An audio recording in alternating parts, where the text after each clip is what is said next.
Welcome back to another episode of Wyoming Family Adventures. G310 GS, and literally like 3.5 or 33.5, excuse me, which is pretty tall seat height for the beginning. We're just going to find a reference point before we lower this to kind of get an idea. Let's go right here by the lock. 34 inches right there on the corner. So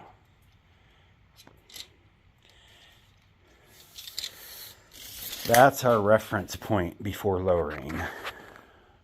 That's just pretty close to the seat height, ½ inch above it. And the front end, we'll measure to the blinker here.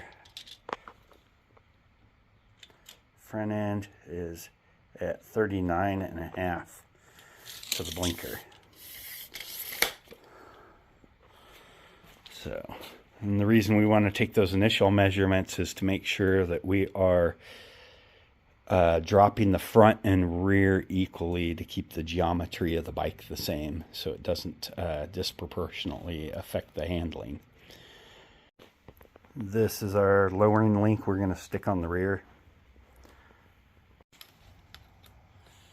So the nice thing about the 310 GS and just the 310R is almost all the fasteners, probably 90% or more, are a 5mm. So first thing we're going to do is remove this cover to the rear shock.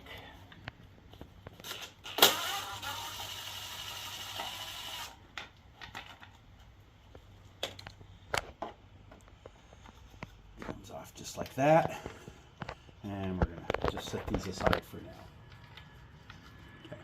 Okay. Recording?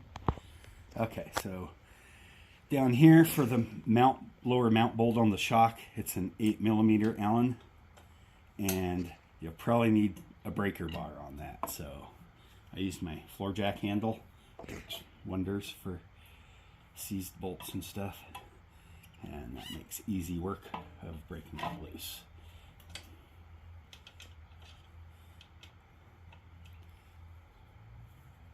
And then we're just going to turn that out by hand because I can't get the impact in on this one. So after you turn this forever to get it out, set that bolt aside.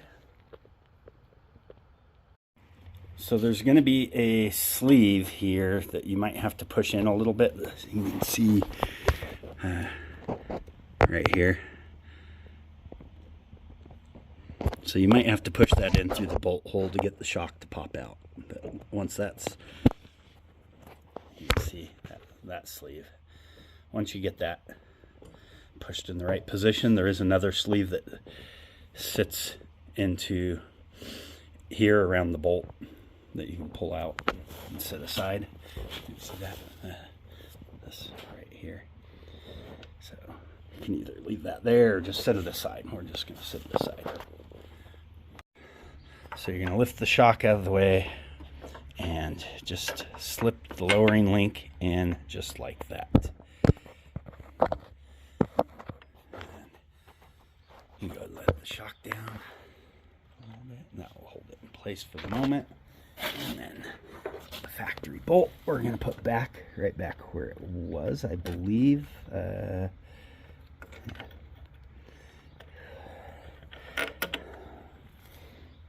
And we're going to thread that back in. And again, 8mm on that one.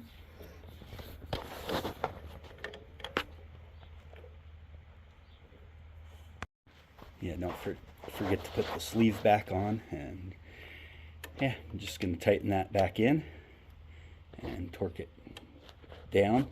I always use good and tight specs, but you're welcome to look up the specs for that.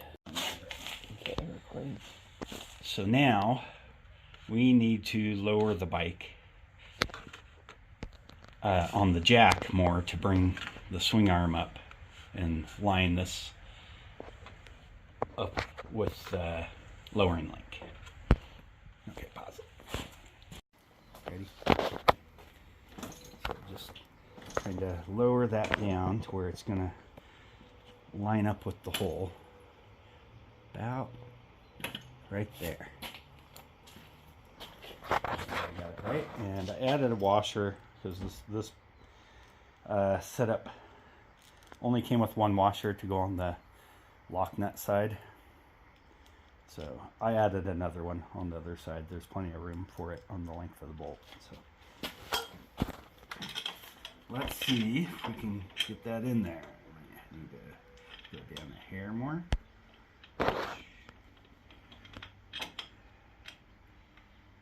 Can't tell. I need to go down. Yeah, down a hair.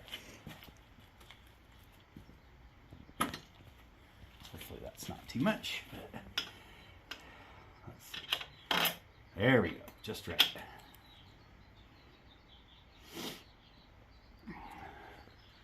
And we're just gonna thread that on. Again. Yep. Okay. So, and then we're just gonna tighten that on with the 8mm hex head on the right side, and then using a 17mm socket on this side to tighten that lock nut up.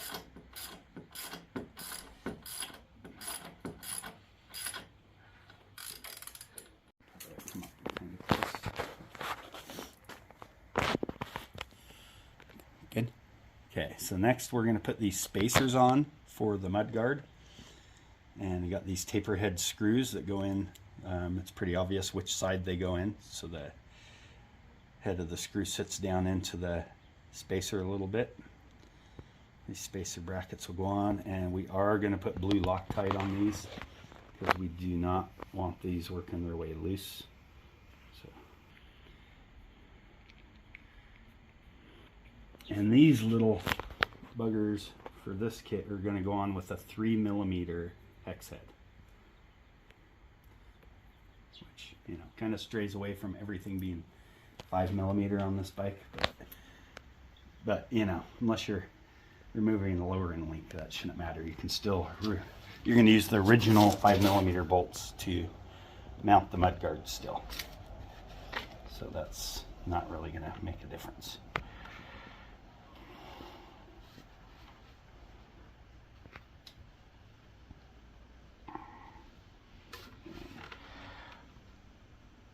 Then we're going to do the exact same thing on the other side. And trying to get those to where they look like they're going straight back, basically. You'll have a little bit of flex on your mudguard, so, but because that's such a small screw, that's definitely want to use Loctite on those. Otherwise, there's a good chance those could work loose.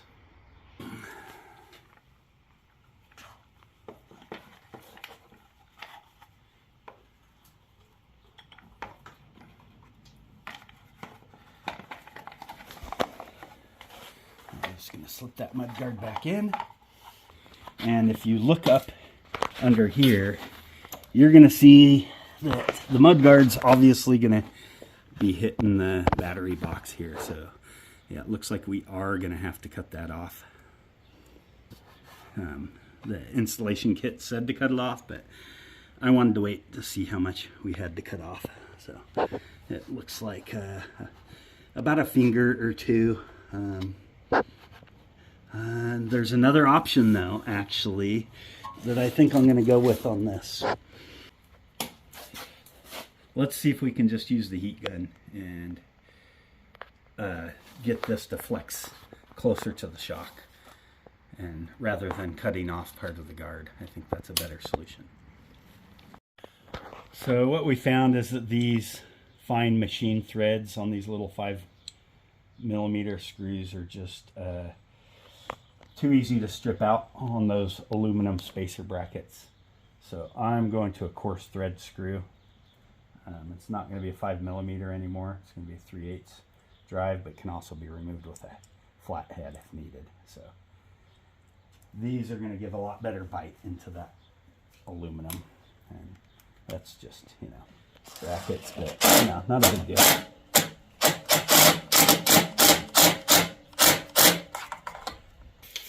right, recording. Yeah. So that is the lowering link installed. The mud guard's back on there. You see we use the heat gun. You look under there, and we just kind of bent it over rather than cutting it. I don't know if you can see that there, but just gonna rub the shock a hair, but not too bad.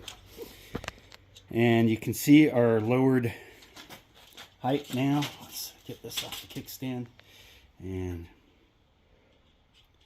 so that lower link claimed to be 2 inches lower, but we're right now 1 1/4 lower than what it was stock, which is lower, and we haven't lowered the front yet, so lowering the front should drop that down a little bit more. But we want to make sure to lower the front and rear equally. So 1 1/4 on the front is what we're going to go. Again, that's, yeah. Measure that again, show you. Yeah, basically 22 3/4. We're at 34, or excuse me, 32 3/4. We were at 34 right there before to that point. So we've dropped 1 1/4 inches with this kit. That brings our actual seat height to 32 1/2, about roughly. So it is a little lower, and once we drop the front end, that will help too, and help the geometry. We're going to do that on a separate episode, so stay tuned for that one.